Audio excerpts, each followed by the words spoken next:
യോഹന്നാന്റെ സുവിശേഷം 16-ാം അധ്യായം 22-ാമത്തെ വചനം. അങ്ങനെ നിങ്ങൾക്കും ഇപ്പോൾ ദുഃഖമുണ്ട്, എങ്കിലും ഞാൻ പിന്നെയും നിങ്ങളെ കാണും. നിങ്ങളുടെ ഹൃദയം സന്തോഷിക്കും. നിങ്ങളുടെ സന്തോഷം ആരും നിങ്ങളിൽ നിന്ന് എടുത്തു കളയുകയില്ല.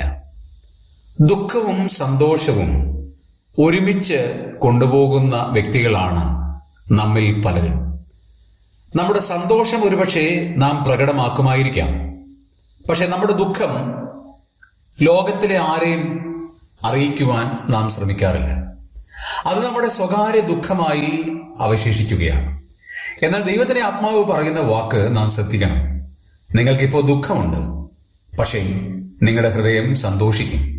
കാരണം കർത്താവിനെ നമ്മൾ കാണും. കർത്താവ് നമ്മെ കാണും. കർത്താവിനോട് ഒരുമിച്ച് നാം ആയിരിക്കും. അതാണ് നമ്മുടെ ഏറ്റവും വലിയ സന്തോഷം. ആ സന്തോഷം ആർക്കും നമ്മളിൽ നിന്ന് എടുത്തു കളയുവാൻ കഴിയില്ല.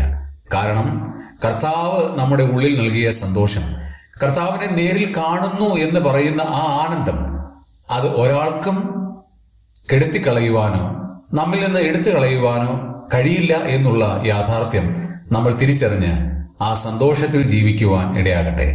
അതേസമയം നമുക്ക് ദുഃഖമുണ്ട് താനും. ആ ദുഃഖമെല്ലാം മാറുന്ന ഒരു ദിവസം ഉണ്ട് എന്നുള്ളത് വിശ്വാസത്താൽ നാം കാണുക.